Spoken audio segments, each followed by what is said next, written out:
Bago tayo magpatuloy mga boss, pakisupport naman ako sa aking channel. Sinabi ng Philippine government na suportahan ng Japan ang pagkuha ng karagdagang Philippine Coast Guard or patrol boat para mabantayan ng husto ang teritoryo ng Pilipinas. Malaki na ang maitutulong sa pagdagdag ng patrol boat sa Philippine Coast Guard dahil sa ngayon ay kulang na kulang ang patrol boat sa Philippine Coast Guard. Ang Japan at ang Pilipinas ay pinalakas ang kanilang ugnayan na magtulungan sa pagbabantay sa kanilang teritoryo dahil sa China na inaangkin ang buong South China Sea or West Philippine Sea. Dahil ang China ay sobrang agresibo at bully sa karatig bansa nila, kaya ang Japan sinisikap na makounter ang mga ginagawa ng China sa West Philippine Sea. Ang Japan ay may kapasidad na gumagawa ng ganitong uri ng patrol boat para magbantay sa teritoryo.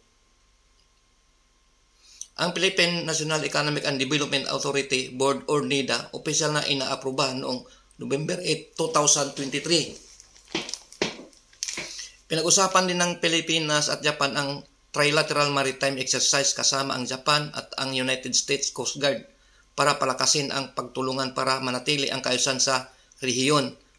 Ang Japan at ang magpundo ng pera para magawa ang patrol boat ng Pilipinas sa halagang $525 million loan sa 5 unit na barko para sa Philippine Coast Guard na in-order ng Pilipinas. Galing sa Japan ang patrol boat na 5 piraso ay ma-deliver sa Pilipinas mula sa 2027 hanggang 2028. Ang patrol boat na ito ay kaya niyang maglayag kahit maalon at kaya niyang maglayag sa open ocean. Ito ay nakadesinyo sa resupply mission.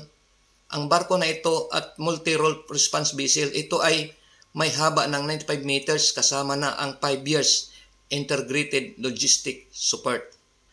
Ikaw kabayan, ano ang masasabi mo sa pagsisikap ng Japan na matutulungan ang Pilipinas?